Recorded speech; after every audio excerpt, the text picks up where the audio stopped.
a brief introduction, and then I'm going to introduce the introduction.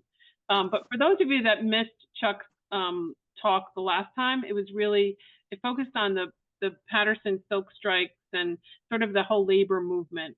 And Chuck, if you missed it, we do have it recorded, and we're going to be presenting that. We had a little delay because of the Montclair elections. We didn't have our editor available, but we're going to post that, and then you'll be able to watch. I would suggest watching that program and then watching this program. Again, this one is being recorded for you to watch.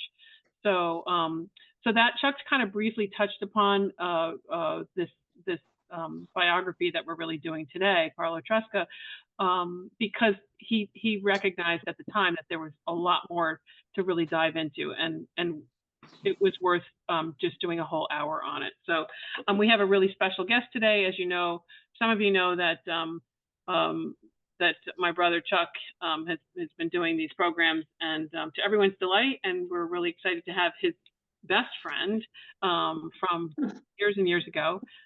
Brian Tresca grew up down the street from us, and he is so kind to give up his day today and to talk to us about his anniversary. On his anniversary, he gave up his anniversary with his wife to be with us today. So thank you, Brian. I may have to buy you dinner, Brian. Let's get started. Brian Tresca, welcome. Thank you for being with us today. Well, thank you for inviting me. We wanted to start off a little bit about what I knew about Carlo in my family when I was a child. And I figured that'd be a good place to start, which basically was, we knew the name Carlo Tresca, and that was about it. And my father always told a story about there was a distant cousin in our family who was gunned down by the mob in the city of New York. And that's kind of where the story starts. And we found out later on he's actually a cousin of my grandfather. That's how the connection is. So you'd be a distant cousin of mine.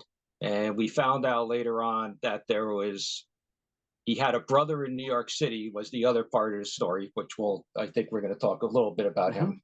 And he got gunned down in New York, and he actually was an editor of a newspaper. This is what we knew about Carlo Tresca. So anytime we asked any family members, that basically what came up. And so over time, we heard there was an actual book, which we're sure we're going to talk about later, which would be this book here, which is Dorothy Gallagher's All the Right Enemies. I don't know if you can see it very well. This wasn't the time, this is the early 80s. This wasn't the time of Amazon. You just go and order the book. This book we could not find in the library, did not have the title, but we knew there was a book about Carlo Tresca. So the early 80s rolled around. Time magazine did a story on Carlo Tresca's death because the guy who apparently was accused of shooting him, the mobster, Carbine Galante, had gotten gunned down in New York City. And so there was a Time magazine article on him, and my father said, see, this was the guy that we've always been talking about. So the story started to build some momentum. In the 80s, Carlo made a comeback, and I have the newspaper clipping from the Daily News about the death of Carlo Tresca. This was 1983. So people were starting to talk a little bit about him, and he was starting to get a little bit of notoriety in that time frame. So we move forward in the story, and we're probably in the mid 90s at this point. And my friend here, Chuck, calls me from Oregon, and he starts asking questions about Carlo Tresca. And I was like, what's all the interest about Carlo Tresca? And he says, I think I found the book. And I said, oh, that's pretty interesting. And he goes, I have to tell you, there's a lot more to this story than you know about a guy being gunned down, editor of a newspaper. There's a lot more to this story. And he said, you're going to be blown away. And so I'm going to hand it over to him to tell you where the story goes from here. There's so much involved in this guy's life. He's such a character. And I see myself in this gentleman a lot. We have similarities, and it's an interesting thing to be related to this man. So I'll hand it over to you, and maybe we'll talk a little bit more later. Brian, can I ask you real quick, what's the name of the book again? It's All the Right Enemies by Dorothy Gallagher. I'm sure Chuck will tell you more about it. Yeah, and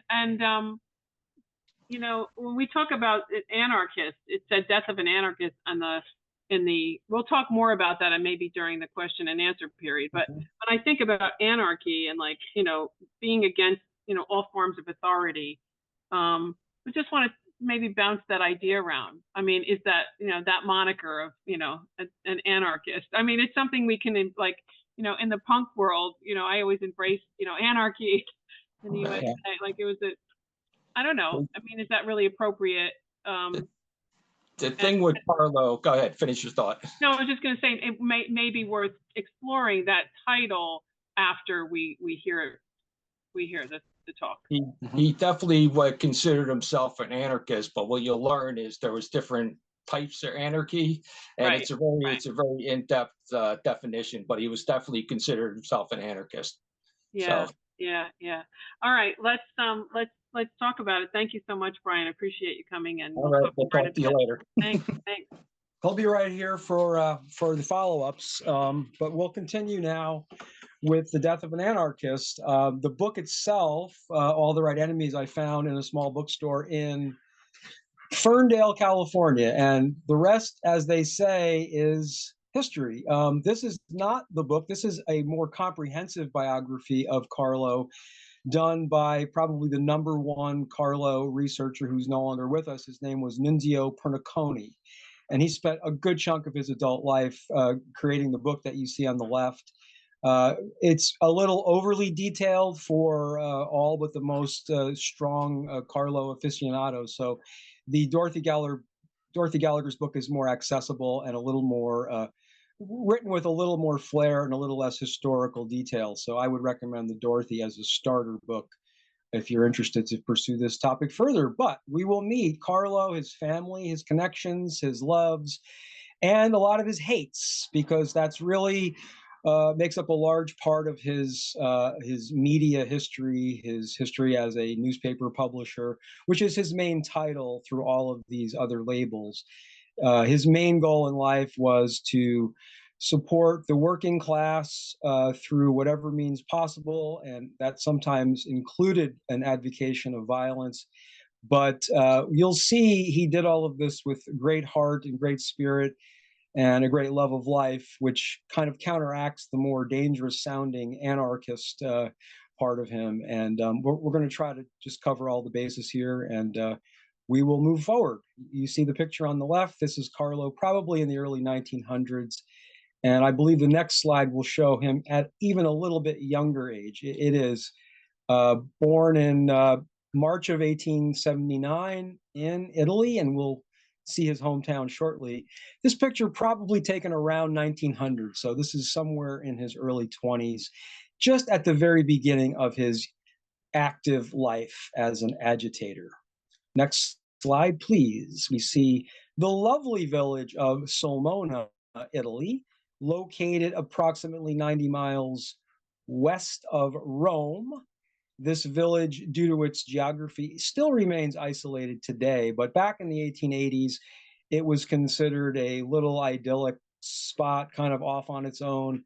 The railroad had just come through, so it was just starting to be more of a town of transients, but at the time, very much a small town with a lot of the small town issues that come up in these places.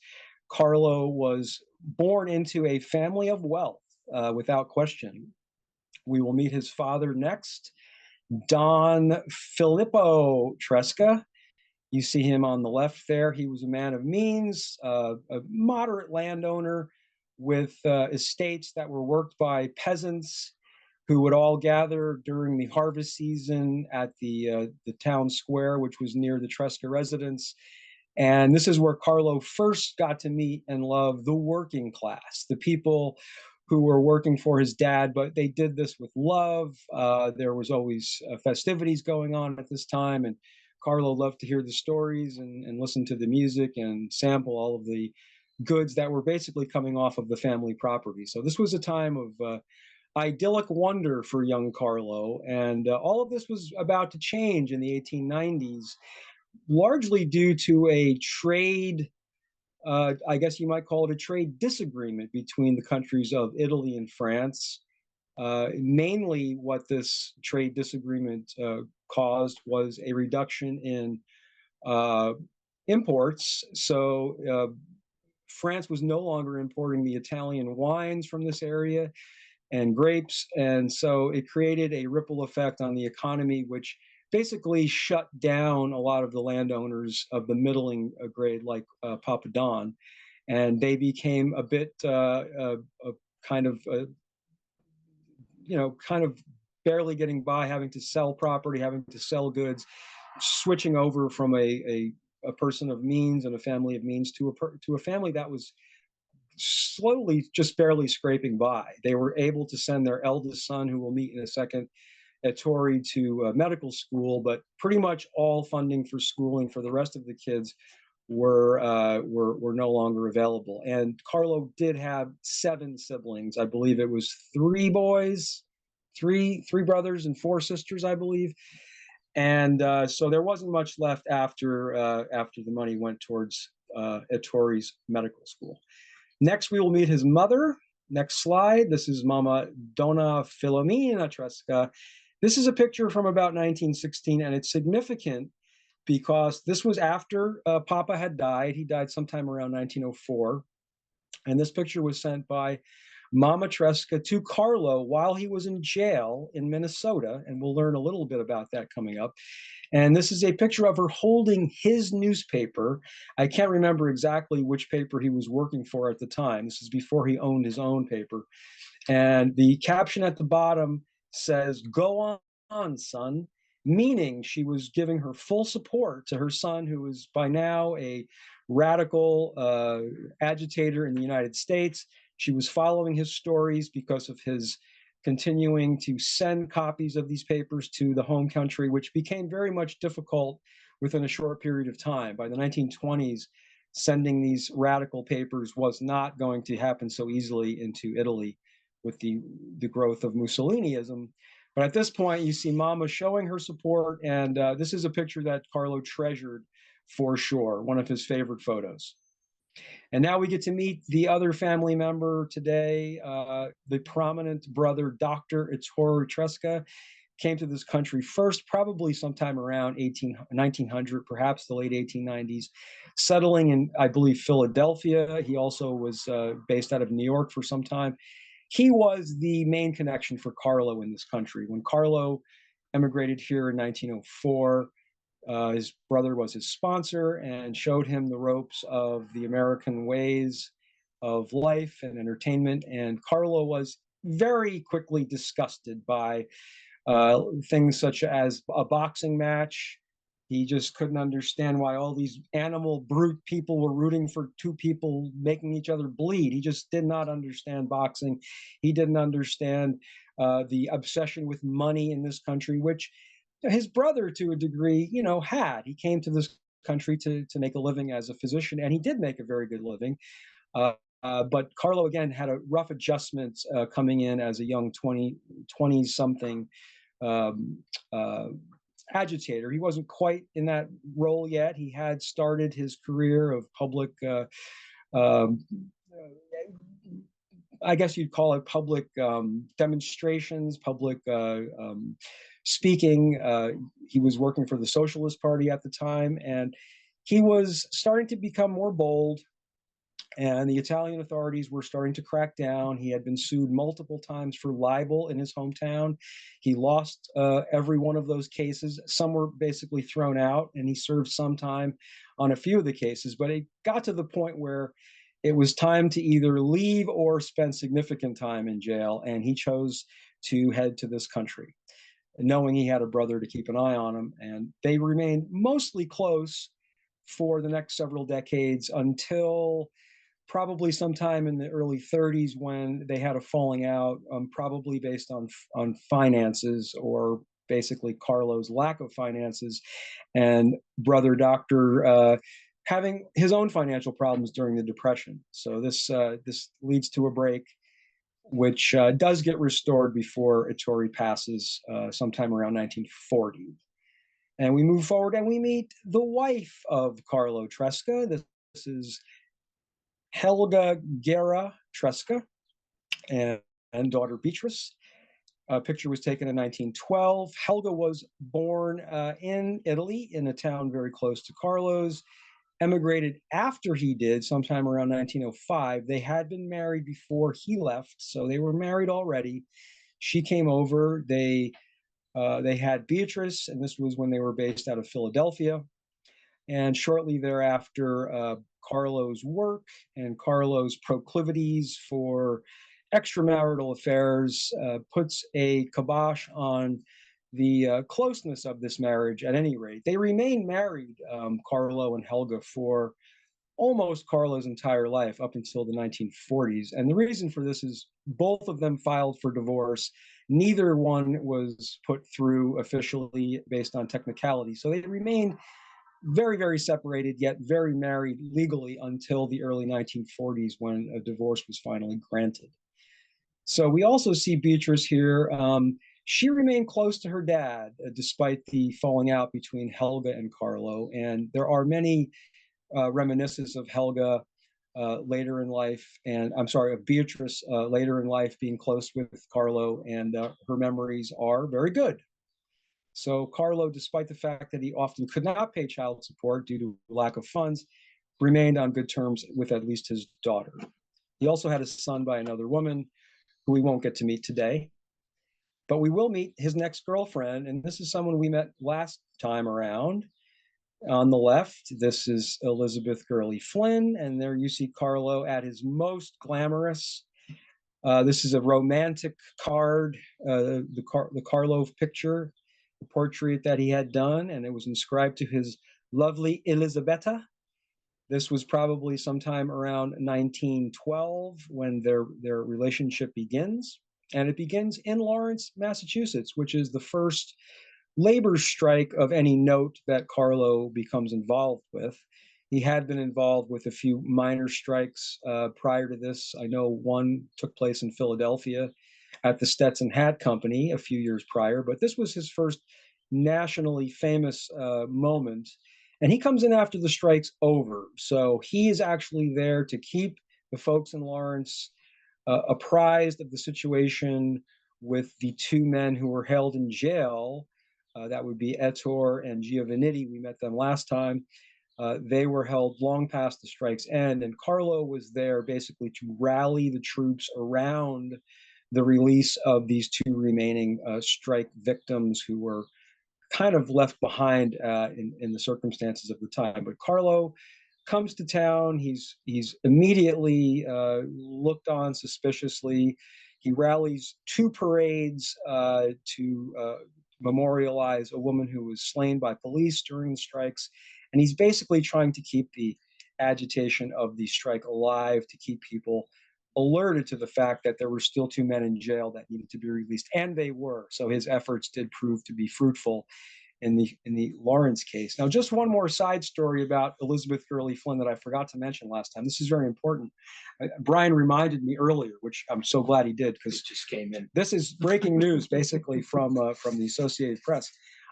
There is current news about Elizabeth Gurley Flynn, and it just goes to show you how dangerous and radical she must have been, because apparently things haven't changed that much. So it turns out in 2023, in her hometown of Concord, New Hampshire, a group of citizens decided to have a plaque erected in her name, the home of the Rebel Girl.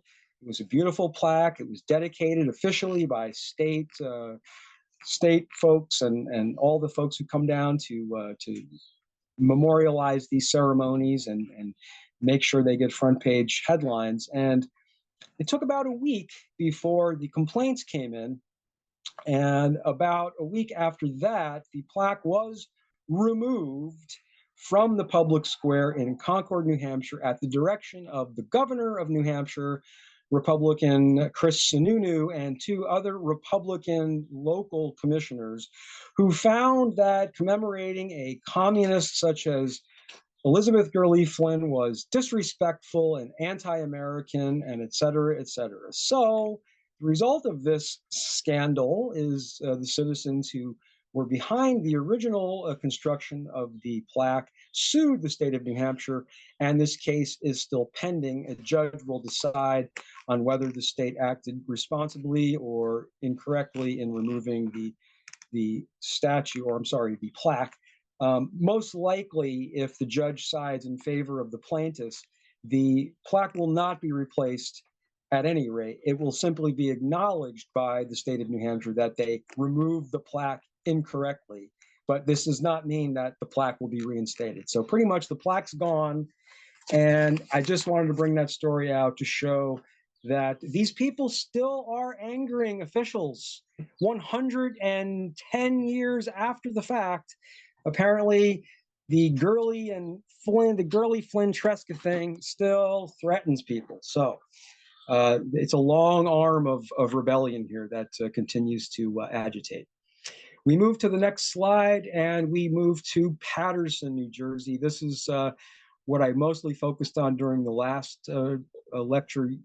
I really encourage you to check that out, learn more about Paterson. We're not going to spend much time here, but in Paterson, this was a longer strike in 1913, lasted about 4 months, and Carlo was involved from day one in Paterson. So he was speaking on the streets, he was speaking at the Botto House in Halden to large groups of people, and he was a key organizer amongst the 5 leaders of the Paterson strike. The downside of this story, of course, is that the strikers did not win their case, and the legacy that Carlo left behind in Paterson was simply that he was considered too radical, even for the radical labor leaders. So when the next strike came about in Paterson in the year 1919, co-organizer, the man you see on the left of Bill Haywood, who's in the center, Carlo is kind of just right of center there. The man on the far left with the top hat is Adolf Lessig, one of the organizers of the 1913 strike. He basically told his friend Carlo, don't bother coming here, you're just too radical, and it's going to undermine what we're trying to do. So already within the span of 1913 to 1919, Carlo is being seen as an other, not interested so much in the organized part of labor. He doesn't really like what the unions are doing. He is a cohort, but not a member of the IWW, the International Workers of the World, who we talked about last time. So again, he's on the peripheral of the organized part of labor, which makes him more of a wild card, and it makes him less controllable, which is why people like Bill Haywood and some of the other labor leaders were starting to shy away from Carlo. His effectiveness was being overshadowed by his radicalness. And we just move right along with the strikes of the teens. This next one took place in Minnesota, and the next slide will show, I believe, some miners in the northern part of Minnesota. It's known as the Mesabi Range. Oh, we have one more Paterson picture. Okay.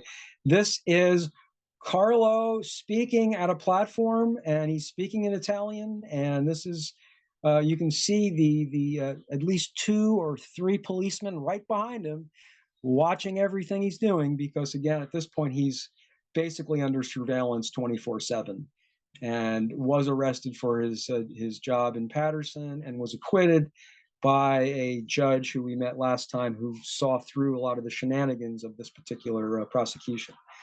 So we move to Minnesota now, and we're in the Mesabi Range of northern Minnesota. You see the miners at work in an open pit mine. These were not the deep mining tunnels as much as we saw in Pennsylvania. These were mostly open pits, backbreaking work, as dangerous as any of the other mining jobs in the country. What this area, though, was doing is they were mining iron. This was iron ore, and this was right before the Second World War, so we already had a war machine cranking up. So this was critical production. And when the miners struck in early 1916, Carlo, still connected with the IWW, was sent there with some other organizers, and shortly thereafter was arraigned for murder. There was a scuffle amongst strike breakers and some striking families. 2 people were shot and killed. Carlo was, I think, 90 miles away from the actual incident when it happened, and yet was charged as an accessory, which was very common at the time. and spent months in jail. This is the jail he was in when his mother sent him the photo we just saw of his newspaper telling him to go on, son. So again, he would travel far and wide throughout the country, finding wherever workers needed someone to support them and to speak up for them. And he would go. He would, of course, often be speaking Italian, and it would have to be translated. His English had not come around too much at this point. He was still speaking a very broken English, or as one gentleman liked to say, he does not talk English with an Italian accent. He talks Italian with English words. And this might be even more true as he moves on into the 20s and 30s, as he becomes more skilled speaking English. But again, he's a critical figure at the Mesabi Range, and it does no good for the workers. They lose their strike, and 2 people were charged with murder. Carlo was exonerated in that particular case, but 2 people did go to jail for that murder. Whether they did it or not, we don't know. But this was the method, and this was the way that authorities thought it would be best to break up these strikes and to keep the mines going. Right around this time, as I had mentioned, World War I has already started, and we are getting ready for our entry into it. And at the same time, we see upheaval in Russia with the Bolsheviks coming in. So this is a time of world unrest. And Carlo takes a bit of a backseat in his agitation. He realizes as 1917 and 1918 roll along that there are increasing blockages to free speech. Things like the Espionage Act were passed to block any criticism of the First World War. And Carlo towed a very careful line at this point, very careful not to show his true anarchist tendencies. And again, is beyond anarchy. He starts out as a socialist in Italy, realizes that the party structure there is flawed, too many divisions. He gravitates somewhat towards communism, especially during this period where the communism in Russia looks like a hopeful solution to the degrading forms of capitalism that he's coming across, but shortly breaks with the communist movement as well, seeing the same structural problems, power issues, power grabs, just a failure to allow other views in. And that goes against his iconoclastic, independent viewpoint. So again, every ideology he comes across, he kind of filters through it, finds its flaws, and finds out how it doesn't work for him. And he moves along, pretty much moving away from ideologies after this period of anti-communism is basically what it turns into in the 20s. And then, of course, we'll learn more about his anti-fascist activities. But at this time, it's more about the war. So the next person we're going to, or the next slide we're going to see, shows you what's happening. This is immediately after the First World War. And this is called the Red Scare of 1919. And this is a period when anarchy and unrest is reigning through our land, and it's organized and it's vicious. This particular photograph was taken in the spring of 1919, showing the front part of the building that the Attorney General lived in, A. Mitchell Palmer. This was an anarchist bomber who had his bomb go off a little early, so he blew himself up with half the building and part of the block. FDR, who was Assistant Secretary of the Navy at the time, also lived on the street and was one of the first on the scene. He may actually be in this picture somewhere. And the target was clear. The target was the Attorney General and anyone associated with him. The investigation, which took quite some time, was traced through a portion of the shoe of the bomber, which ended up showing certain markings of an Italian cobbler, and they traced it to a particular person, someone who I'm sure Carlo knew but was not supportive of or necessarily even aware of. But as a result of his simply being an Italian anarchist, he was put into a basic dragnet along with hundreds of other citizens and non-citizens. Basically, the government at this time was looking for a way to deport as many radical aliens as they could. And their definition of radical was very weak. If you had once attended a communist meeting, you could be lumped in with the rest of them. So again, this was a large fishing expedition trying to rid the country of these dangerous people. And Carlo was arrested at this time. I'm not exactly sure what this particular charge was, but it was something along the lines of agitation, anti-war agitation and such. And he was very careful at this time in particular to not criticize the president of the United States. He did not criticize the war effort directly. He was careful to do it indirectly. And as a result, he was able to, with some skill and legal help, he was able to separate his case, along with Elizabeth Gurley Flynn's, from the hundreds of others who were lumped together in one case that the government was going to try. And Bill Haywood was the biggest name of that group. And Bill was very, very upset and against the idea of Carlo separating. And mainly he thought it was for Carlo's own safety and protection. Bill believed that the group of radicals that were going to be tried could not all be prosecuted, so they probably would be all let go. And by taking a trial separately, Carlo was taking a risk into his own hands. And it turned out the opposite as to what Bill thought was going to happen. It turns out that the separation of the case ends up being Carlo's saving grace. And it's partially due to skilled lawyering, but also because the separation was used as an example by the government to show that they will be fair and they will be even-handed and they will cover some of these cases separately.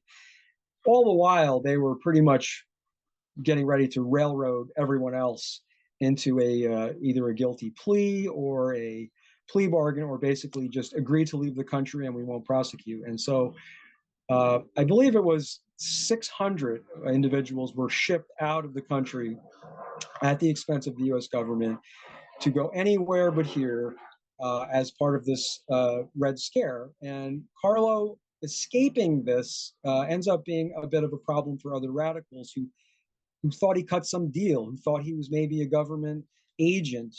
This begins this trend you'll see about anyone who he opposes turns almost anything Carlo's doing against him, however ridiculous it might sound, because they sometimes just can't see where he's going, or they don't understand his strategy. And again, his strategy was ultimately always about saving his own hind, because if he didn't save himself, he couldn't really help anybody else. He knew he was not going to be effective behind bars. And this is the result of the Red Scare. Carlo is relatively unscathed as a result. Not that the government's forgotten about him, because the government has people like this next person we're going to meet. And this would be the next slide. And this is the one and only J. Edgar Hoover, looking very, very different than we remember him. This is a very young J. Edgar Hoover. Yeah, hard to recognize him here, but he was in charge of the radical division of the Justice Department. He starts out as a worker in the War Emergency Division, 1917. He ends up heading the Alien Enemy Bureau, which is exactly the area I was just discussing, where Carlo and friends were facing deportation. And then the Espionage Act adds to his power. So he takes over the Bureau of Information's Radical Division in 1919, and he is directly responsible for many of the deportations. And there's one official in the government who Carlo credits and others credit with saving many, many lives from being not just deported. In many cases, they were being deported to places where they were going to be killed immediately upon landing in the country, because they had already been exiled out, including many Italians. And this next person we'll meet, a remarkable individual. Next slide, please. We meet Louis F. Post. Who is this guy, you might ask?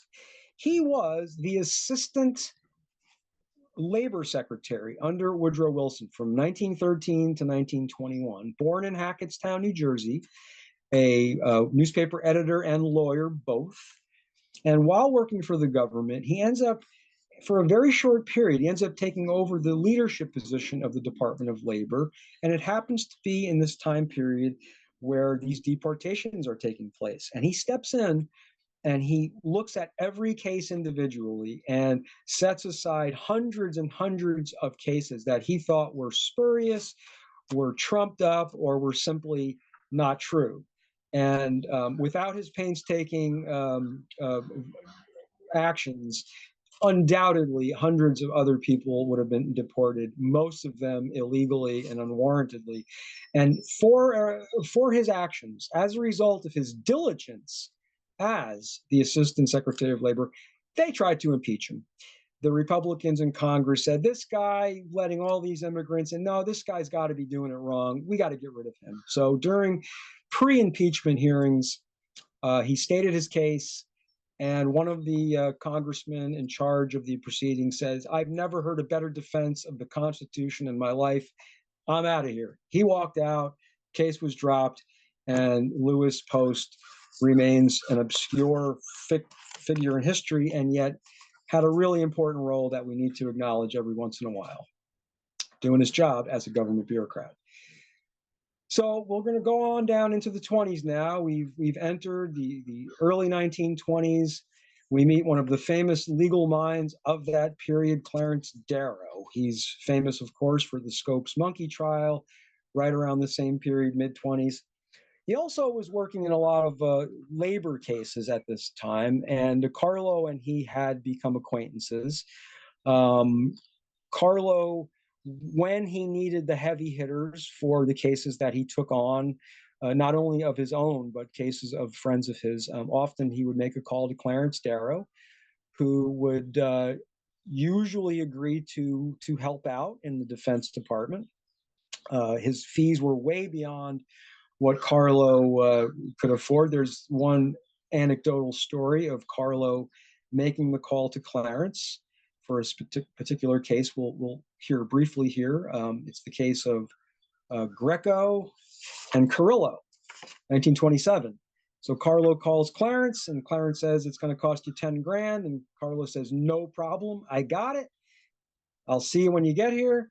Hangs up the phone. A guy in the office asks for $1.50 to make a phone call. I'm sorry, I don't have $1.50. So to get Clarence in for the big bucks, cannot pay for the long distance call in the office. But the key part of the story is when Clarence was called in this particular case, it was a murder case. The Greco-Carrillo story was simply two anti-fascists charged with murdering two fascists who were at a parade Memorial Day in 1927.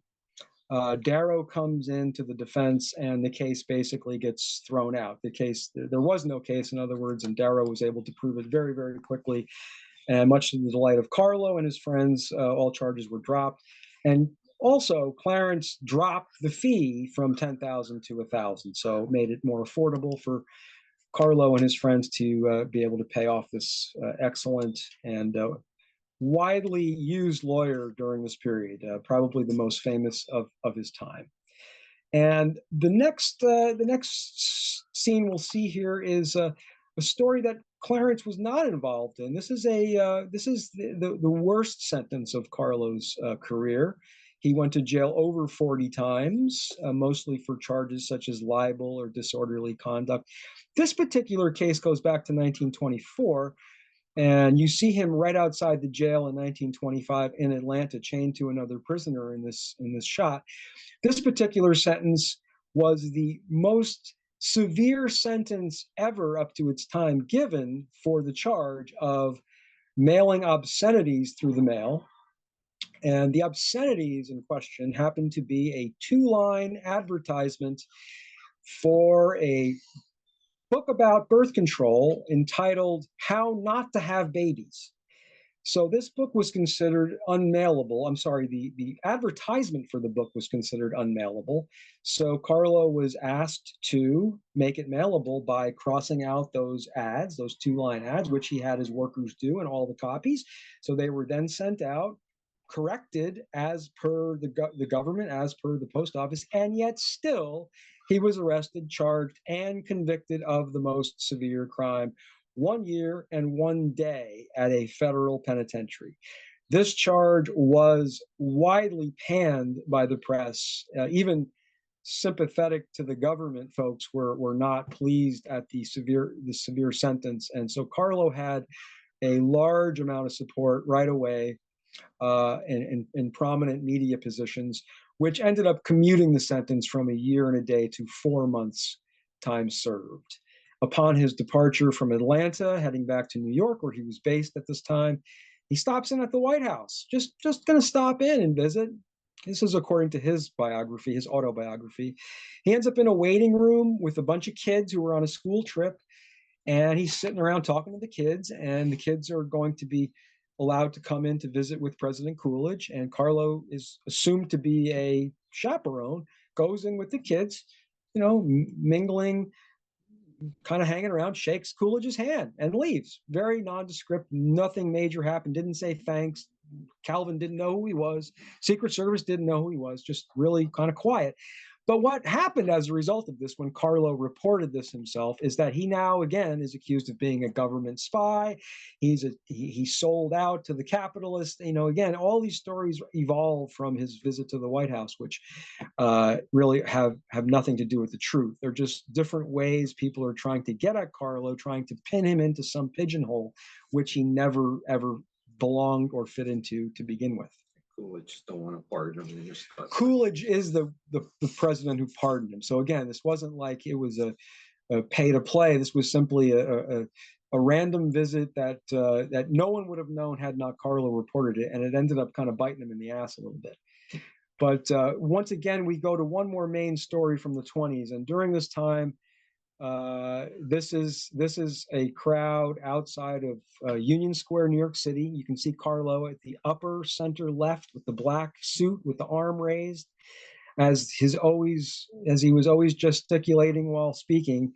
And this is probably one of the last speeches in 1927 in defense of Sacco and Vanzetti. Sacco and Vanzetti, the notorious trial from the 1920s. It went on for, I think, 6 years, early 20s until 27, when they were executed. And the story briefly is two Italian Americans who were accused of payroll robbery in Massachusetts. One of them was most certainly innocent, and one of them may have been very much less innocent. Some of this was not known to many people at the time, but for the time being, it was an all-on defense front for the Italian Americans in defending Sacco and Vanzetti. And this went on for, like I said, multiple years, with famous people involved and all sorts of money raising for their freedom. Unfortunately, they were not exonerated. They were found guilty, and appeals failed. They were both executed in 1927. But again, Carlo's involvement in this case was fairly minimal. He got involved early by getting some lawyers lined up. Then he kind of backed away, and maybe when he heard that one of them may have been guilty and they just were not downplaying it, but he didn't talk about that until later in his life. Later in his life, he admitted that he also had heard that one of the two was guilty. So this may have kind of downplayed his role at this time. This is during the time when they were trying to stay the execution. This was not about the trial. The trial was done. The appeals were being exhausted. This was Carlo trying to save two lives, only one of whom apparently was innocent. And again, not sure what he knew at this time, but certainly was the most notorious trial that he was involved with. And now we go to the next slide, and we'll see his mouthpiece. This is what he's been doing since he left other newspapers in Philadelphia and Pittsburgh. He had been editor, he had been contributor. Now he's got his own paper, and this goes back to, I'm sure there were two papers before this one. I know Il Germe was one of them. I don't know the second one. Names I'm not sure how to pronounce, but this was Il Martello. This was the paper he was most known for. It was the paper that was all his. He didn't buy anyone out to get it. This was his idea. And Il Martello in Italian is the hammer. So here you have the hammer. And I believe this cover is the Sacco Vanzetti case, if I'm not mistaken. Or these two pictures, I believe, are Sacco and Vanzetti. So the headline, La tragedia e terminata, the tragedy and death of these two. Again, a very, very prominent part of radical Italian media at the time. He was slowly building up an enemy list, starting in these early periods of the 20s. His enemy list is long. We will meet a bunch of them shortly, but it really begins with the Catholic Church. That's his original enemy, going back to his days in Italy when his mom tried to get him into the priesthood, and he wanted no part of it. He basically was often trying to get to the truth, and he saw the Catholic Church as not being truth-based. So I think that leads to a lot of his anger and a lot of his attacks at church leadership. And again, he's attacking moral leadership. He's attacking priests who are basically child predators. He's attacking priests who are absconding with church funding. He's not going after people. Again, he has his own views and issues about, how people conduct their lives, but he's really going after the church because of their leadership role, the fact that they are so influential in so many Italians' lives, both in Italy and here in this country. He just feels that the people aren't getting the real story, and his goal was to tell the real story no matter where it went, all the time, and it got him plenty of grief. I think most of his early libel cases were filed by Catholic priests and dioceses. Later, he downplays his anti-clerical stance for more political stances, but certainly his first and most prominent attack dog, or his attack targets are Catholic Church leaders, and we'll see the main church leader in the next slide. This would be Pope Pius XII. He never really specifically went after the Pope in this case. He went after mostly the underlings and the bishops and the people of power who were more close to the actual citizens and the churchgoers. But this was the overall symbol of what he was going after. And we meet. So if we call, his newspaper Il Martello is the hammer, that means he is the hammerer. So Carlo is the guy with the hammer. So Pope Pius XII would be one of the nails, I suppose. And we're going to meet his biggest nail next. This guy, Benito Mussolini, drove Carlo Tresca up a wall in so many different ways. They first met very, very by chance in 1905. I believe 1904, Carlo was on his way to this country. Benito was in exile in Switzerland, a heavy-duty socialist, and they both scoffed at each other. Benito thought Carlo wasn't revolutionary enough, and Carlo thought Benito was a self-serving poser.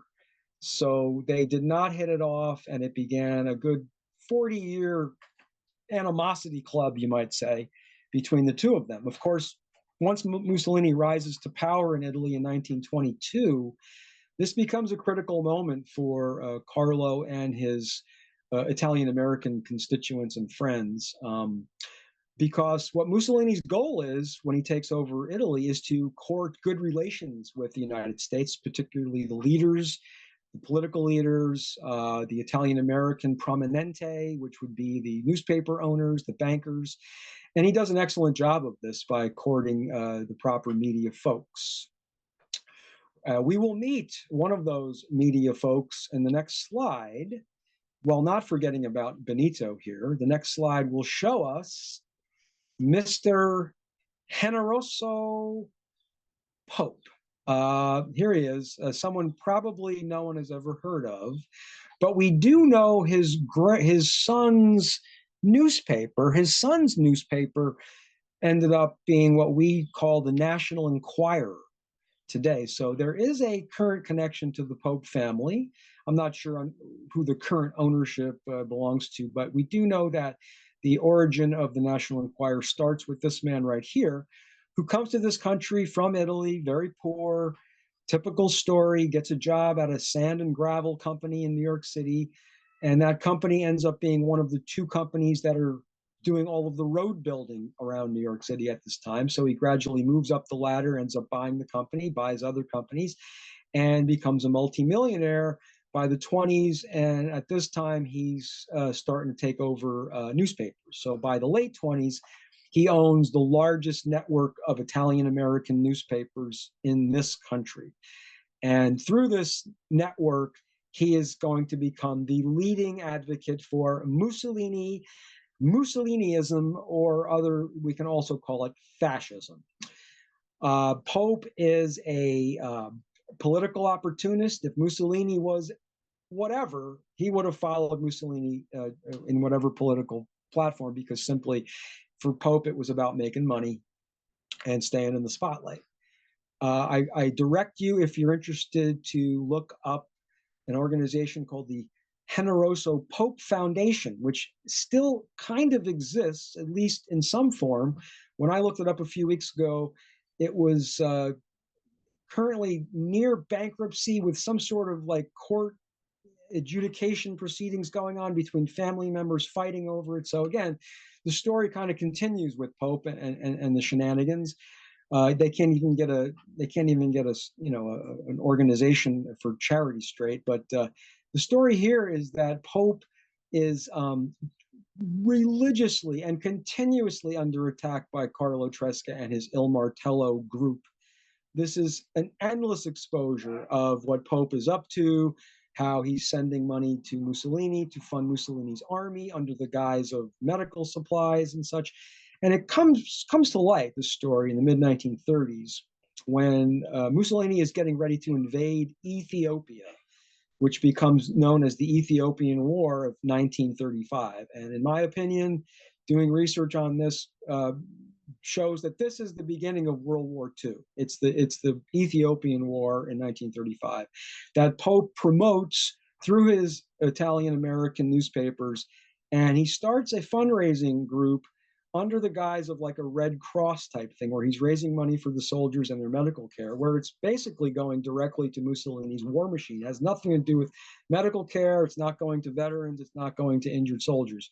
And so Tresca exposes this, and Pope has to reorganize into a less visible type group with the name Red Cross thrown in there. So it seems like it's something like the Red Cross. And this gets around a rule that Carlo had brought up, which said that no outside sources can raise money for an outside war. It has to be done through our country. And Pope, regardless of his citizenship, was raising money for an outside war, which at the time was illegal. And Carlo knew this, and Pope simply starts up his own homegrown version of the Italian Red Cross to make it legal again. But again, Carlo was onto his tricks. Mussolini was onto his tricks.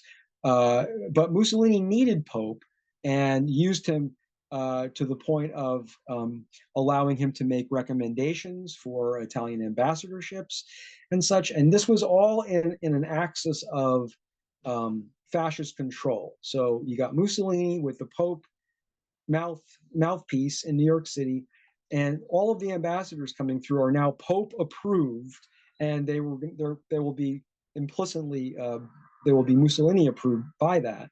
And these are people who are calling for not just Tresca's removal or deportation. These are people asking for his life. These are people that are willing to put out contracts on Carlo. Mussolini, right away, I think by 1923, has a list of people that must be eliminated, and Carlo is right there on the list. So these are the people he's up against. He's up against Pope, the media giant, Mussolini, the king of Italy, or the acting king. Basically, there was a king who didn't really act like one. And remember, the third player in all this is the mafia, who are floating between Pope and Mussolini and our government at this time. So, and Tresca's right in the middle, fighting them all. So now we go to a little bit of a different target of Carlo. Now, this is Franklin Delano Roosevelt, who Carlo was wary of getting in 1932. Supported Roosevelt with reservations because he saw the dangers of the Hoover appreciation of fascism, and he knew that's not what Roosevelt was. But his criticism of Roosevelt was very basic. He thought he was brilliant. He was a maneuverer. He was a fixer. He thought, Carlo saw FDR as a fixer, which is what Carlo was to many people. Someone who knew how to operate. He knew how to move what lever and push what button to get things done. So he admired that in Franklin.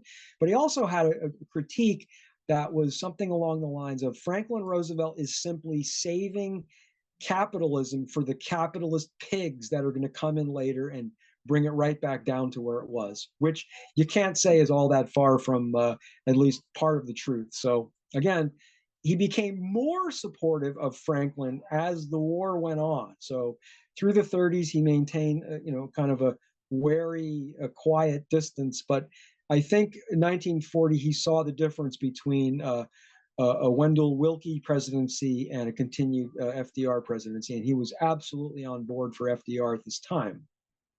But remember, FDR was also on board with Generoso Pope and Mussolini, I'm sorry to report. And again, it wasn't so much that Roosevelt was a public Mussolini supporter. Of course not. By 35, it was hard to be that and be a president of a democratic nation. But what Franklin really wanted was the Italian vote from New York City, which was considered a big, important bloc. And the only way Franklin was going to get that was to court favor with Generoso Pope. So by default, Franklin became an enemy of Carlo because he's supporting Pope, one of Carlo's enemies. So it's a little convoluted, but that's kind of how it broke down for Carlo. He understood, he thought Franklin pretty well, and he appreciated him quite vigorously, but he ran into the same problem with Franklin as he did with our next guest, the mayor of New York City at the time, and of course, Italian America's favorite son, Fiorello LaGuardia, the 5'2" dynamo, 12-year mayor of New York City from 1934 to 1946, and a longtime friend, I wouldn't say close friend, but a longtime friend and associate of Carlo Tresca's. They knew each other at least going back to the 1920s.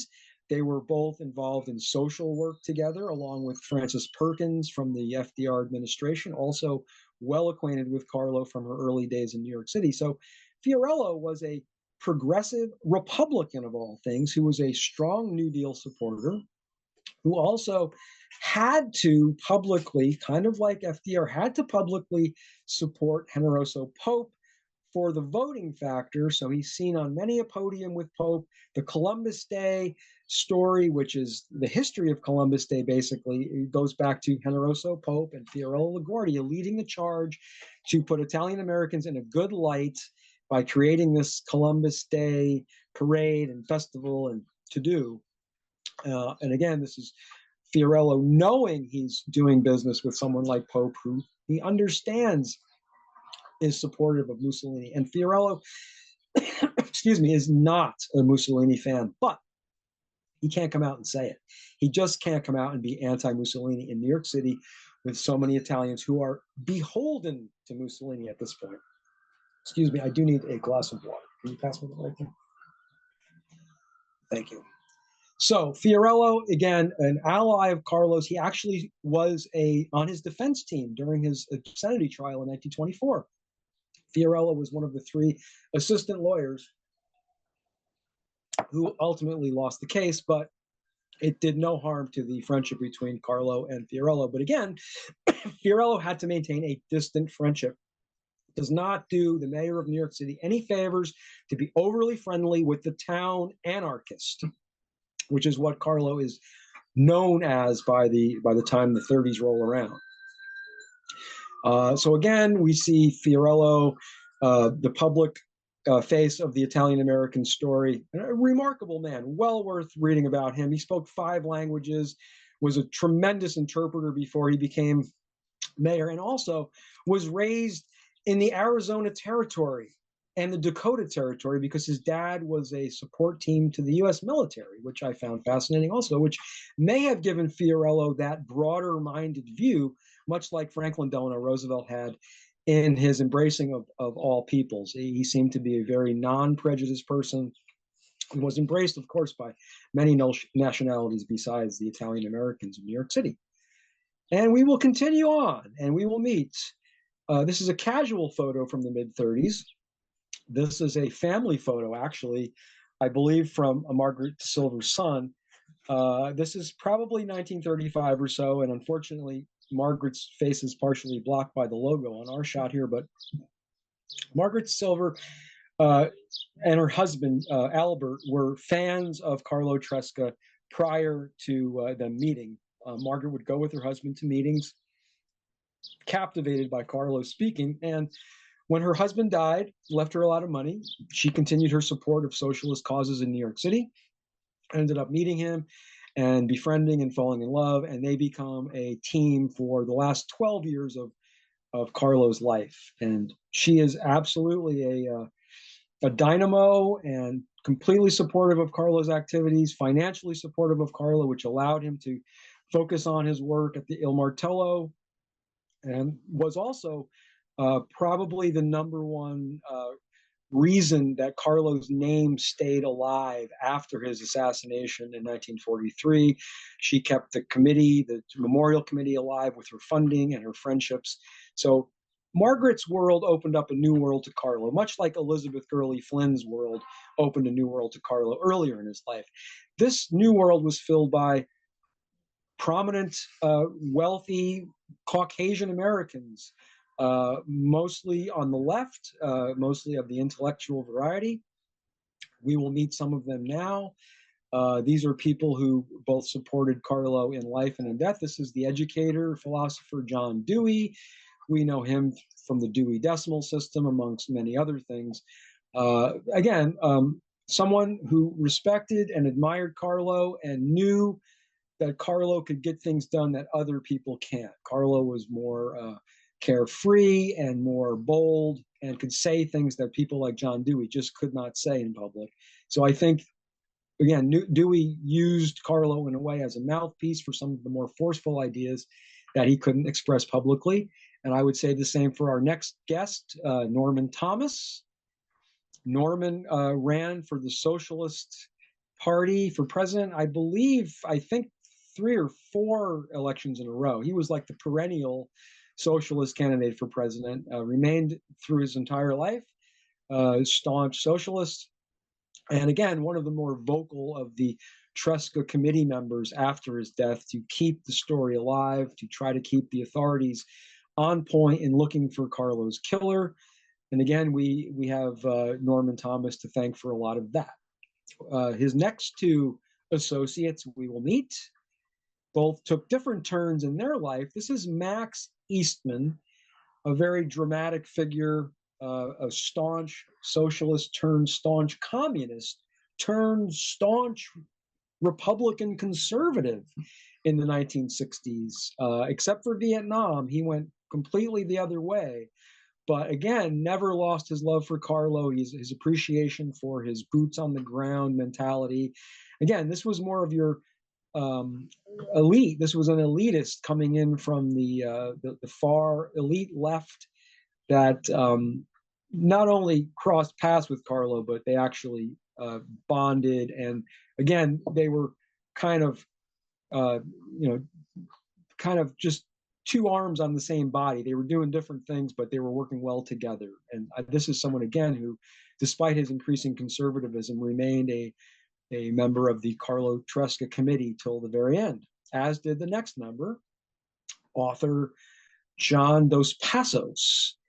Again, had lunch with him the day Carlo died, was that close of a friend. And again, intellectual conversations abound amongst these friends. John Dos Passos ends up, again, staunch conservative in the 60s, retired to a farm in Virginia, and pretty much forgotten to history now. But these were amongst the power players, and these are by all means not all of them, but these were amongst the power players that ended up dominating Carlo's social circle and intellectual circle towards the end of his life.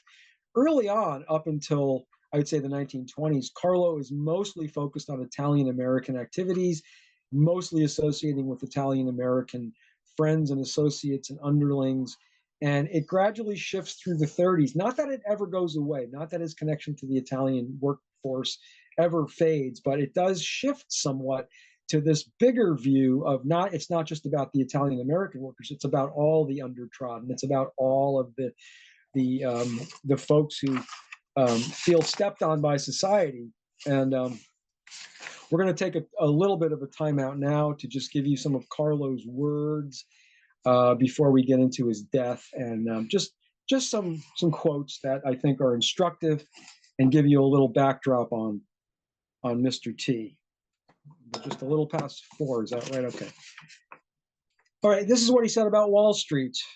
Wall Street, Carlo thought Wall Street was the most vile, fetid, and deadly cave in America. He thought the crash and resulting depression was the result of human imbecility and greed. He thought forces supporting fascism, it was basically the vision of a red tomorrow that was terrifying the gentlemen of gold, forcing them to be against communism. And here we have on his hearing that the Catholic Church was not offering relief to unemployed workers. His quote, "The Church of the Carpenter of Jerusalem refused to give aid and comfort to the hungry and unemployed carpenters, shoemakers, and garment workers of New York. Shame on them." And I think in the most telling of all of his statements, this is his frustration with humanity in general and what he would call the masses. In the name of patriotism, they yield to misery because the nation must not be disturbed with uprisings and agitations. In the name of religion, they are resigned because if hunger squeezes their insides, it is God who has sent it, and they must bear down before the will of God. Also, he said, the most tragic thing about the present historical moment is the supine resignation of the masses. Easy for this man to say that because this man was a man of action. So to him, everyone was supine. Everyone was just sitting on their butts. Nobody was doing enough. But he was the freedom fighter. He was freewheeling. He was unaffiliated. He called himself an anarcho-syndicalist. And the syndicalist part basically is stating that he believed in worker-controlled businesses, worker-owned businesses. He did not believe in classes. He thought classes could be eliminated. Not so easy, unfortunately. But he believed in direct action, which in his view was the strike, the walkout, the slowdown, or more indirectly, the boycott. But all of these actions, except for boycott, normally led to police violence, which he never really backed down from either. And again, he believed that his independent action, meaning his refusal to go along with any group authority, including unions, including supposedly good thinking, helpful socialist groups, any leadership is going to be corrupt. So his independent action saved his autonomy, which probably kept him out of jail more often than it put him in jail. So again, his truth telling in a time of the distraught feeling of being a worker at the bottom, I think was inspirational in this way. His truth telling was not a lie in the sense that he really believed that the workers could change the world. So he was really bringing hope in to these workers, I think, where it wasn't just words to them. The words were actions. The actions meant something. And they didn't always get improvements of their lives when he came through town. But again, he was inspirational to the downtrodden with his words. And I think that's what moved people like John Dos Passos to become friends with him, because that's what authors like Dos Passos were trying to do with their words. They were trying to move people and give them inspiration while commenting on the difficulties and just the problems within our form of capitalism. And just to go a little further with some of his quotes, this is his feeling about Italian Americans in this country. The only Italians who had prospered in America were the bankers who steal our savings, the priests who charge dearly for paradise, and the newspaper owners who sell us to the bosses for 50 pieces, and all those other species of co-nationals who, with swindles as the means and our blood as the end, ensnare our martyred bodies with 1,000 different tentacles to suck the last drop of our blood. I don't think writers like John Dos Passos could have beat that one. And he also made the distinction between his different campaigns. We did not find happiness in Westmoreland, Lawrence, Calumet, Colorado, Patterson, and Minnesota. We sought only bread that was less hard, work less exhausting. Instead, they gave us bullets, only bullets and handcuffs, as in Italy. Not royal bullets, though, but Republican bullets. So this is his way of saying, all of these systems will tend to let you down, and you have to fight for what's yours because no one's going to fight for it unless you do it yourself. So we move along to the last days of the life of Carlo, and here is the most likely gunman. I don't think there's too many folks, even who investigated this case, that would argue that he wasn't the gunman. This is young Carmine Galante in his finest Sunday clothing, getting his mugshots. Again, Carmine could have been working for any one of a number of sources. So as the hitman, we know it was Carmine Galante, pretty much. There's witnesses, there's time issues, the car that he was seen, and all of these things are extremely circumstantially pointing to him as the gunman, but it never ever came close, the investigation never came close to pinpointing who was behind Carmine Galante's murder of Carlo Tresca. That happened on January 11th, 1943. Now, Carlo was in his early 60s at this point, and Carlo was still the fighter, but he wasn't really a dangerous person to society at this point. However, something happened at a dinner in September of 1942, and this was a society of some sort of they were looking at post-war Italy. They were trying to put together a coalition of communists and socialists and anarchists, all in one happy family, so they can all kind of take a role in what post-war Italy would look like. And Carlo was included as a consideration of his seniority and his forcefulness, but also because he's really not on board with any of the groups that are participating in this event. So he's kind of an outsider, and he wants to make sure of one thing before he comes to this event. He wants to ask, is Pope going to be there? Because if that guy's going to be there, I'm not going. And they promise him, no, Pope will not be there. There's no Pope. And sure enough, as soon as he walks in, there's Pope. Generoso sitting there at his table. So he's sitting there shaking his head going, I'm going to leave. I don't like this. Then walks in one of Pope's henchmen, a mafioso gunman by the name of Frank Garofalo. He shows up with his assistant district attorney girlfriend, which was kind of scandalous to begin with. They walk in the room, and then Tresca really loses it, and he says, "Oh, it's not only Pope, but his gunman too. Oh, I'm out of here." And he gets up and he walks out. This was something Carlo was famous for, the walkout. He was known for just the insult and then the walkout. Now, in this case, this probably was the walkout that cost him his life, because insulting Frank Garofalo seems to be the trigger that leads to his death. There's no other direct trigger. There's no political campaign that's that important at that time. Mussolini's already pretty much done, out of the way. He's attacking Pope for being a fake anti-Mussolini guy now, because of course Pope was Mussolini's buddy until whatever day it was in 1941, when you couldn't be a Mussolini supporter anymore. And so Pope just switched the page over to being anti-Mussolini, which Carlo saw through, because he saw through everything pretty much. But again, this is small potatoes. This isn't reason for Pope to have Carlo knocked off at this point. There were plenty of opportunities and plenty of reasons earlier to have him knocked off. And believe me, there were plenty of attempts on Carlo's life before this. He was slashed in the throat. Bombs went off near him. Gunfire went off over him. So there's all sorts of attempts on his life during his lifetime. But this one was pretty easy. The hit itself was 2 shots and he's dead. And the real story comes in with the murder investigation, because now prominent people are involved. Walter Winchell gets involved, who is not a Carlo supporter by any means in his column, but now becomes a Carlo supporter post-death because of the way he was killed and the lack of police diligence in pursuing the investigation. So the day after the September incident, a New York City official comes into Carlo's office. Please don't talk about anything you saw last night. Please don't talk about the attorney general's assistant with the mafioso guy.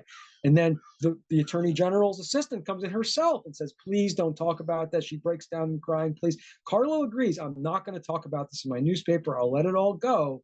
But unfortunately, the damage had been done. And it seems to be most likely that it was Garofalo and his people that put the hit on Carlo through Carmine Galante. At least that's what it seems like. And again, we only know about the story of Carlo, Brian and I, from the death of Carmine Galante, ironically, shot in the streets of New York. Wow, go figure. And that became a prominent story in our life and opened the door to what we just shared with you today, the amazing story of Carlo, the editor. Now, again, we'll show you the next photo. This is the aftermath of the murder, the night of January 11th. This is somewhere near the corner of 5th and 15th in Lower Manhattan. And so there were witnesses. There was someone standing next to Carlo who was not hit, who saw enough to make reports to the police. They tracked the getaway car. All of this was done within a short time. So they pretty much had it down to Galante. And then they stopped doing the investigation, more or less, to go past Galante. And that's when the memorial committee starts up, because Carlo's friends are realizing justice may never be served in this case unless we get money together, offer rewards for people to talk.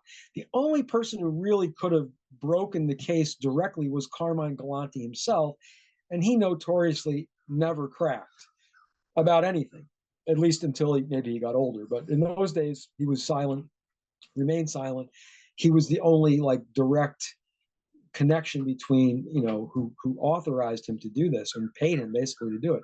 So many stories came out about this guy in prison, heard that guy talking. I was at a restaurant with that guy, they were talking.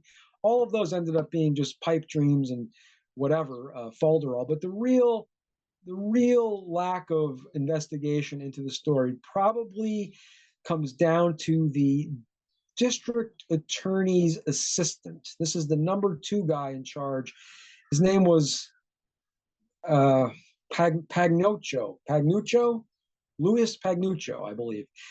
And so he's second in charge to the district attorney.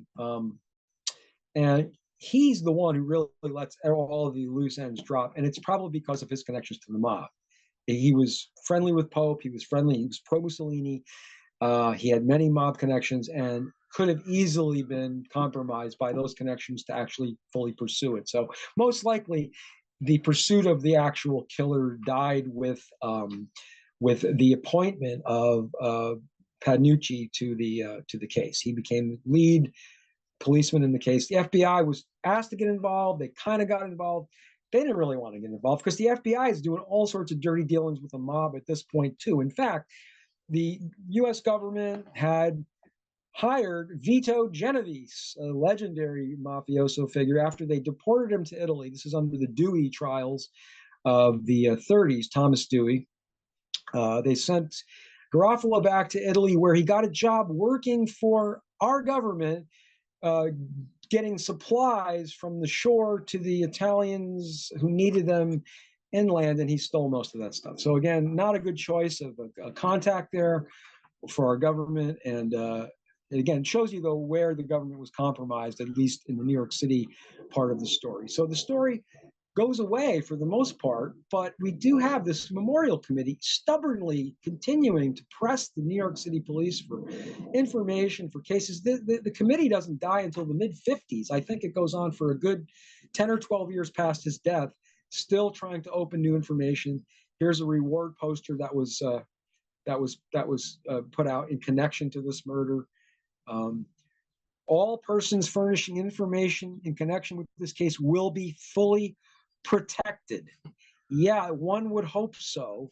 But also, when you have the second in charge here with mafia connections, it's really hard to believe this statement. So it's possible this statement was read and said, 5,000 is not enough. I'm not going to share my information because, I mean, do they really care about me, little old me, and what I know? They're really going to have a police escort for me? So I don't think people believe this, and I think that the police really they weren't that interested in this case either. It's pretty obvious.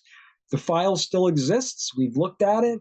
It's considered an open case by the New York City Police Department. Obviously, it's not open and active, but there's no such thing as a closed murder case. So it technically is open.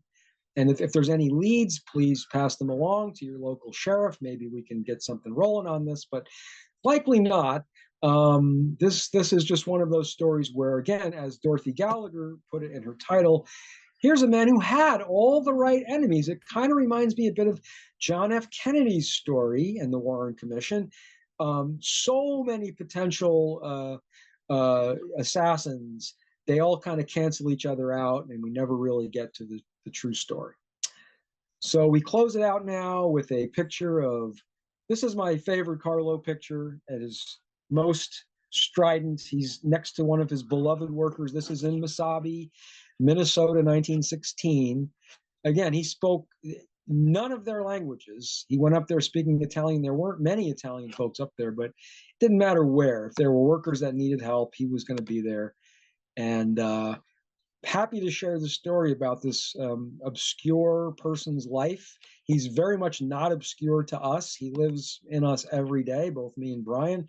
We relate to his independence. We relate to his lack of adherence to parties and groupthink dogma. We also understand the challenges that come with that and the difficulties one faces when one doesn't have actual power in numbers behind you. So again, it's been a thrill to share the Carlo story. I am here to answer any questions, as is Brian. We'll do a little roundtable or whatever else anyone likes. Wow. Thanks, Chuck. Thanks, Brian. We're going to open it up for questions. And while people, you can unmute yourself, you can raise your hand. We'll call on you. Just unmute yourself. You kind of just informally. I have a question, Chuck, for you, and what do you think, or Brian, what do you think what was the real impetus? Like, what was it? Like, we know, I couldn't answer that question about you guys, but what was it? What drove him to this? Like, was it a combination of things, or like, what do you think really? I think it was early in life when he grew up in wealth and then had it all taken away. He always related to those workers, even when he was a wealthy kid. So he kind of stuck with those people. He became one of them, but never became a worker. He hardly ever did any of the work that the people he was advocating for did. He saw himself as a born agitator. And I think his early struggles against the church and even within the Socialist Party in his small town in Italy, he realized that quickly that organizational movements weren't always going to be effective, and sometimes voices had to come from outside those organizations. And I think he was driven by ego, for one thing. He loved the attention. He loved the accolades from a young age. His first time as a kid when he did something, he was like, "Oh, I love this. Oh, I love this." So he could have been a Broadway actor. In fact, he wrote 2 plays. This guy wrote one right here. He wrote one about Carlo, but Carlo himself wrote 2. One of them is actually probably usable today. One of them, it's mocking Mussolini, a very early Mussolini mock that probably holds up today. The other one, probably not so much. But again, he saw the agitation as both a way to get attention and a way to see into the future. He was trying to see a better way. He didn't want to see people like his family have to lose everything. He didn't want to see people who had nothing continue to have nothing. He was looking for some sort of leveling of society. And you look at aspects of it, it's very idealistic. It's beyond ideal. It's like lunacy to think that this was actually ever going to happen. At the same time, he believed it so much that he infused this belief into people who had the bleakest lives. That, I think, is his biggest gift.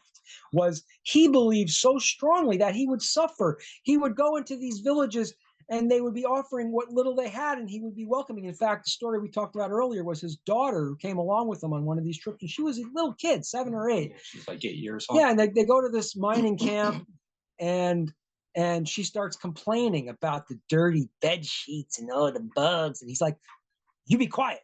These people are giving you everything they have, and they have nothing. So you just be good and you just suck it up. And she did. She's like, oh, you're right, Dad. I think you're right. I better shut up. So again, he had a great spirit of belief in what he was doing was actually going to work someday. He saw somehow that humanity was going to break its acquisition ways and its property and everything was going to be for everybody at some point. But he was doing a lot of one-on-one work. So he would go into bars and he would meet people one-on-one, and that was more of his thing than being organized or joining a group. It was always about his individuality, speaking to other people, and he was able to get people to rally behind him that way. He's truly a wonderful wordsmith. When you read, especially his autobiography, it's historically not very accurate. It's mixed up and jumbled and not chronological and whatever. Even family stuff is mixed up. But his passion is really, really well put. He has a great ability to put his wildest crazy thoughts into some sort of usable format that really comes across on paper. He must have been great to listen to, but even on paper, it jumps off the page. I mean, I'm getting these quotes going, oh, this is rich. Oh, this is great. Oh, there's so much of it because he was prolific. And the story you just told, unlike any other presentation on any president, I mean, it really, the story was told in such a dramatic and theatrical way. His life story is it reads like a play or a Hollywood movie. I mean, Definitely. It really has a dramatic ending as well. Yes. He was never not active, which is an amazing thing. Just to quote his friend Max Eastman. Oh, we saw that. Okay, we saw a little blurb from No God, No Master. Yeah, that was one of his favorite quotes. Mm-hmm. Blurb about him, about his death from Max Eastman. I really like it. It said, quote, he would have been surprised himself and also a little injured in his pride if he had died in bed. Like he had to die on the streets. It was he was a warrior. He wanted to go to war when he was 16. There was some two-bit European scuffle going on. He wanted to jump in and fight with the Greeks against the Turks or whatever it was. And his mother said, no. We're going to save your body for bigger things later. So his mother convinced him not to go or tricked him not to go, but he always considered himself a warrior. He never got to actually fight in any battles. So his battles were on the streets. His battles were with bigger things than a simple enemy with a gun. That was small potatoes to him. He was fighting whole big industries and frameworks of government and economic systems. I mean, come on. He was taking it on. You saw the comment from Jeff. Does anybody else have a question or a comment? Doesn't have to be a question. Anybody else want to unmute themselves? And Tom? Just so you unmute yourself, Tom. I think Tom unmuted himself, and there he is. Can you hear me now? Yeah, I can hear you. Okay. LaGuardia was still the governor. Excuse me, the mayor of New York up until 1946. So he was mayor during the assassination. I'm curious what his perspective was, what his involvement in terms of seeing if any justice was done, or whether he felt that the whole can of worms was so embarrassing that even though this was a man who had once been his friend and they had differences, but he respected, if he actually wanted to take action on his behalf, but felt he simply couldn't. That's a really, really good question. And I say that because I have seen no link post-death of LaGuardia stepping in on anything with the police commissioner or anything the police were doing. And again, this was a local crime. It was not run by the investigation was all local. It wasn't even state police. It was local police. So that's a very good point. Why would Fiorello lay off of the case and let the police do their work? We know he was involved in other police cases during his tenure as mayor. So it could very well be it was just too touchy. The same reason why the assistant attorney general or the assistant district attorney is who it was, just stayed away. He was really involved in the mob and he wanted no part of it. And he really dropped many balls during this case. But again, once he was assigned the case, he never got it removed. They asked, please remove this guy from the case. He's obviously compromised. No. So again, he did, as far as we know, LaGuardia did nothing to intervene. I've never heard anything. No, he drops. That's a good question. It is. He drops from the story really, probably in the late 30s. We don't see him really even in the early 40s. Probably when he becomes mayor, he kind of separated himself. Well, yeah, I think so. I think his mayoral role may have removed him Yeah. from anything active. Yeah. He was also, I read just a little snippet about him before coming for your program, that he was very much anti-imperialist as well, that he was for the Irish independence movement. And he actually had worked with protests in front of the British embassy in New York. And one of the things they stated on there was that at his funeral, one of the journalists was sitting next to a big burly Irish cop. And there was a person who was giving a speech there who was Italian, and this guy couldn't understand a word she was saying, but upon her closing it, that he just burst into tears. That he just, I mean, this guy, I don't think I've ever heard of him before, or I might have heard of him just passed over, but I mean, the man is pure gold. I mean, he's anti-fascist, he's anti-communist, anti-Stalin, anti-Mussolini, anti the organized religion, anti the mafia, pro-worker, pro-birth control. I mean, the guy, he's beyond gold. He's platinum. Yep. I mean, I know he might have been a bit naive, but the idea is you shoot high and maybe you hope that things fall somewhere in the middle and such. But just an outstanding individual. If there's anything to reincarnation, I want to come back as him in my next life and just sans the assassination. But then again, I don't want, like, if I'm him, I don't want to die in bed. So maybe that's the best way to go. But be ready. I believe it was Dorothy Gallagher that said he was an overlooked historical figure. Yes. And I agree with that. Yes. He's a footnote in a lot of history books. You'll come across his name, but nothing really in depth. And like I said, this is an amazing story that I knew nothing about as a child. And Dorothy also said about Carlo, he seemed to have set himself personally against all the varieties of tyranny that the era spawned. And I would imagine in any era, that's where he would be going. He'd be going at the tyranny. Again, we were always fascinated by this label put on him as a premature anti-fascist, as if it was wrong to be against fascism too early, as if fascism was okay for a while, and then it became not okay, and then Carlo became cool. See, we thought Carlo was into anti-fascism right away because it wasn't good right away. So he wasn't really a premature anti-fascist. He was a right on the money anti-fascist when our government was courting the fascists. We were literally taking these ambassadors from Italy at face value from Pope and from Mussolini's choices, and all they were doing was pumping him up and getting the Italian Americans pumped up about it. He was a little ahead of the curve. Yeah, to put it mildly. Was he basically, he was pro-worker, but was he pro the labor movement? Or did he feel that the labor movement would simply become another strata of the problem, so to speak? How did he work with the labor movement and such? Did he feel the labor movement was the solution to the problem, or it would just become another problem? He changed his ways. Yeah. When he saw the unions were starting to have a little too much power, and that was his thing. Any too much power in anyone's hands, we didn't go for it. So look, to answer your question, he was not for the labor movement, he was for the workers. That's right. He saw against a lot of the corruption that was developing in the early days of when these unions and organizations started getting powerful.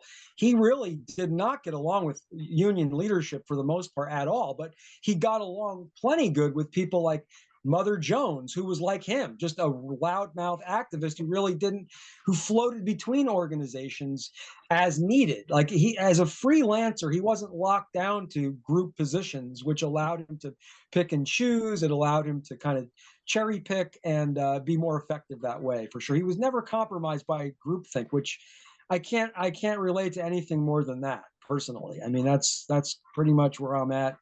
Pretty much where this guy's at. You know, it just never worked for us. I don't know. Maybe it's genetic with him. I don't know. What, you always had the vision of, the anarchist with the bomb sizzling in his hand walking around, because that's what they wanted to present him as. But I mean, I never, I guess, really delved into what was the perspective of the anarchists. How did they really expect society to function? I mean, did they have this vision that anything goes, or did they have a vision of some sort of functioning society, which suggests something along the line of the things that would control it, which they don't want? What did they actually want? And I think you pointed out in the beginning, there's different levels of anarchy as well. I know it's a big question and such, but I mean, what were they looking for? How did they intend for society to function, if not just become like a free-for-all? the way that I can describe what Carlo was believing in, and I always use the silly example of you have a problem with your neighbor and he's playing the music too loud. You go knock on the door and you ask him to turn it down. Your neighbor turns it down. Everybody gets along. He didn't believe in any one person telling somebody else what to do or how to live. And so that kind of anarchy that he believed in, would people would be in control of themselves and would govern themselves. But then you go off into some of these other issues like the organized anarchy and the bomb throwing anarchist, and he wasn't really into that end of things.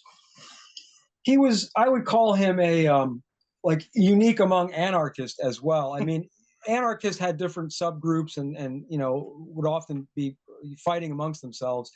He kind of falls out of most of those groups because of his it's interesting with his violence rhetoric. He doesn't shy away from violent rhetoric, but it's very carefully thought out to not be used against him as causes of violence.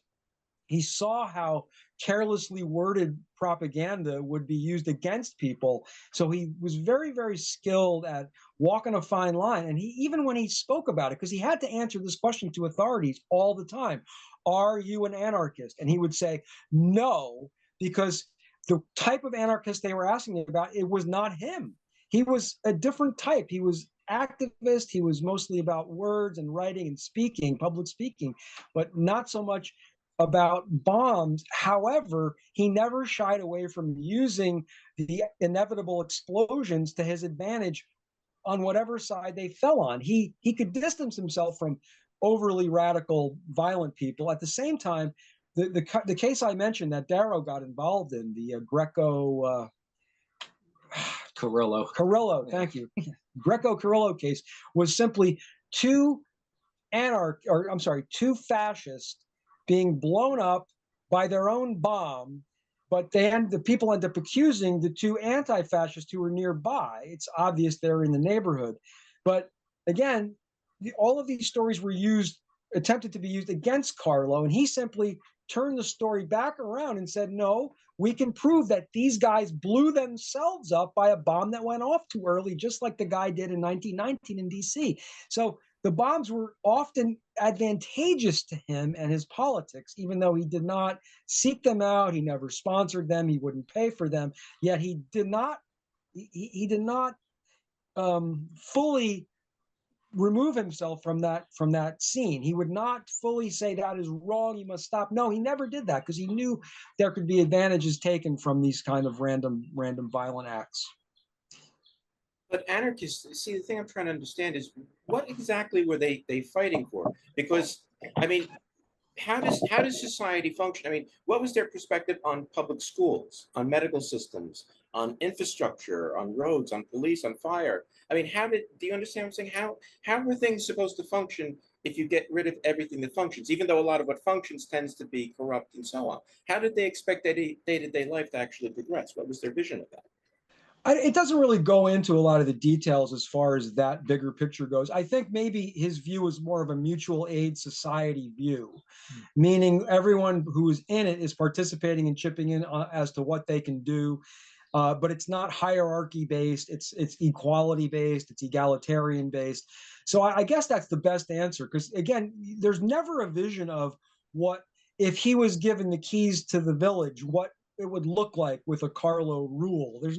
He never got that far down the line, I think, to actually see what it would feel like running a show, running the control. He knew it was a long shot, so I don't think he ever had that fully formulated. But again, as Brian said earlier, he trusted, maybe naively, he trusted people would locally take care of their own business, meaning that the warehouse would not be run by the owner and the manager, but the manager would take a role of like supervisor, and everyone else would be paid equally for the profits all taken from this, mutual benefit thing. I mean, I think he kept reverting to that assumption that if people are thinking in their right minds, this is how they will think. He thought people weren't thinking in their right minds because they had to think about, how am I going to pay the rent? How am I going to do this? How am I going to pay for that? They're so immobilized mentally by fear and by survival mode that they're not thinking straight. He thought, take all that away, cover the bases,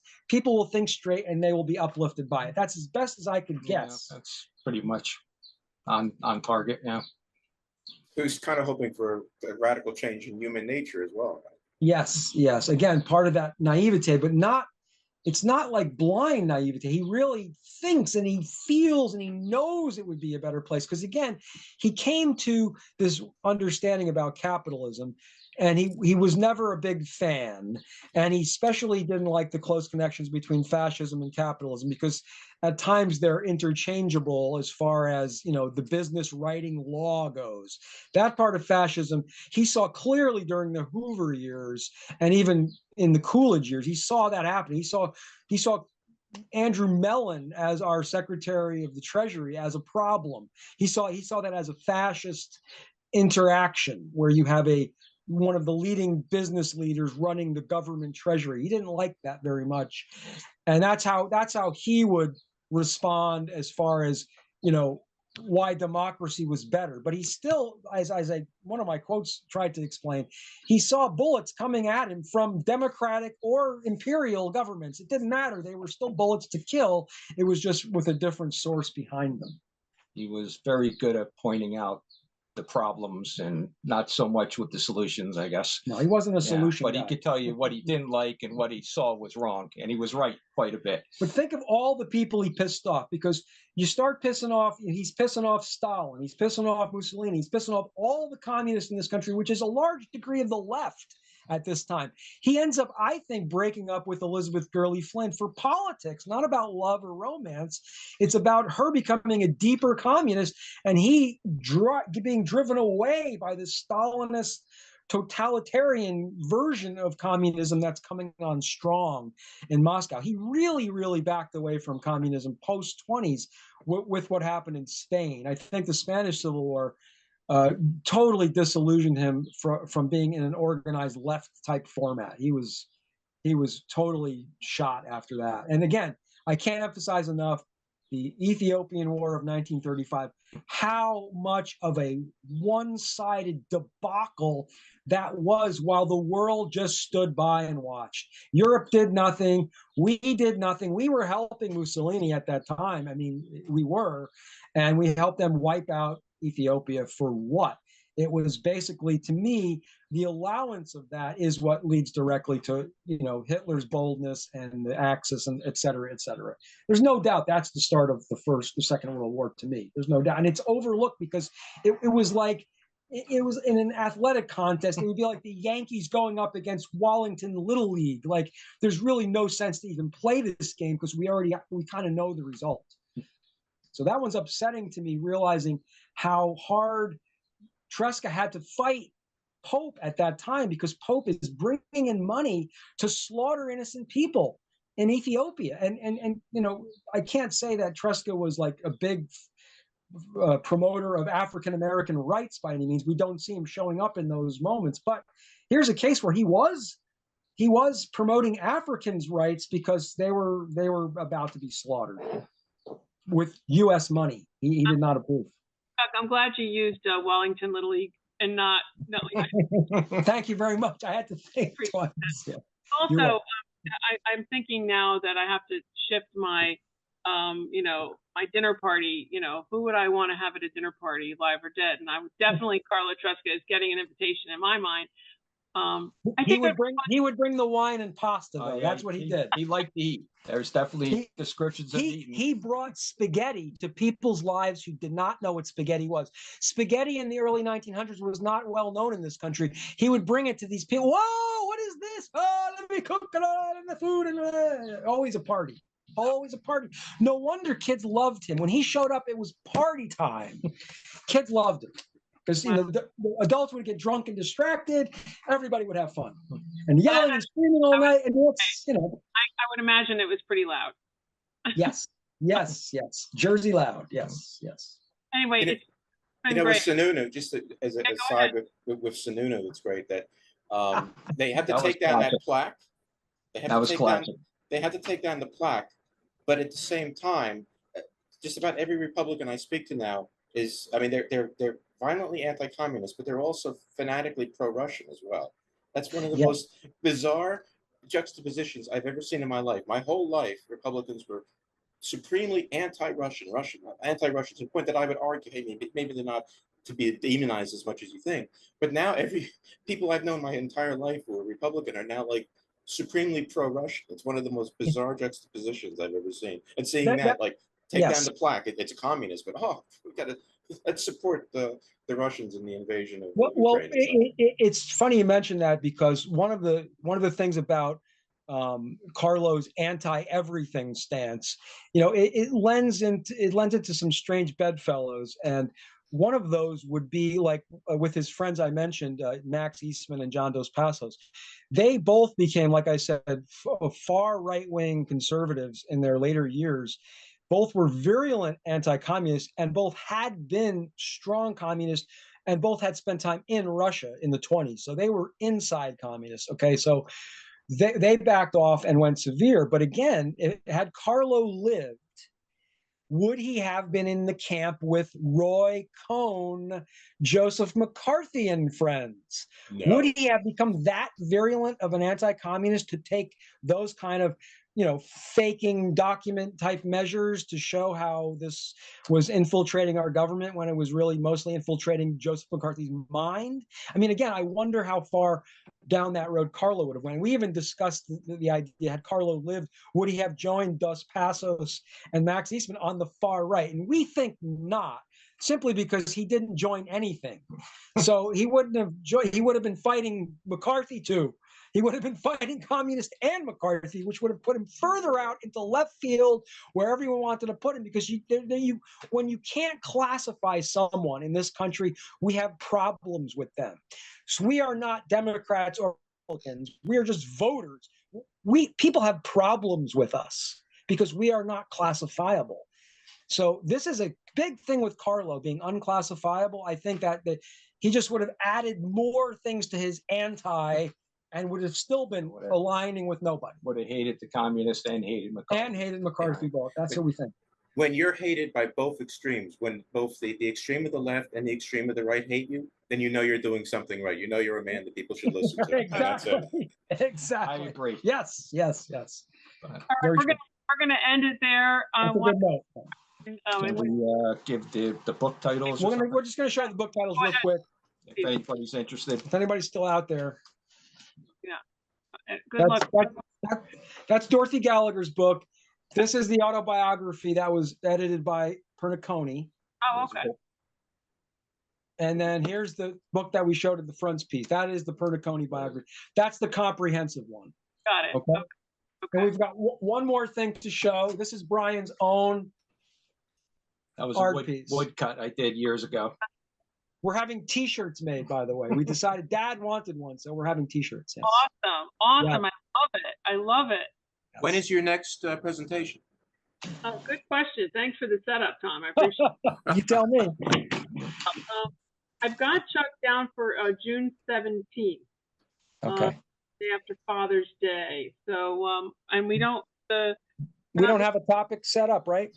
Yeah, and then we'll do it again in July. Okay. You want to give a little plug, Chuck, for your upcoming series in the fall? Well, I don't know much about it, but it looks like I'll be embarking on a weekly current events type series beginning in September. And I will guarantee to spend as little time as possible on current political stuff. And we're going to find everything else to talk about outside of that realm, because that'll be discussed by everybody else. We'll try to take a little different tack. Yes. All right. Is the video up for your last presentation? Because I missed that. Not up yet, Tom. We're waiting for the thing to come back. There is one that will be posted. Excellent. Right? There is Excellent. one. Okay. Well, All right. thank you for paying attention to Carlo and bringing attention to him. I appreciate it. We appreciate all And of your. Chuck did a nice job as usual. Yeah, it's been great. Thanks, Great guys. job.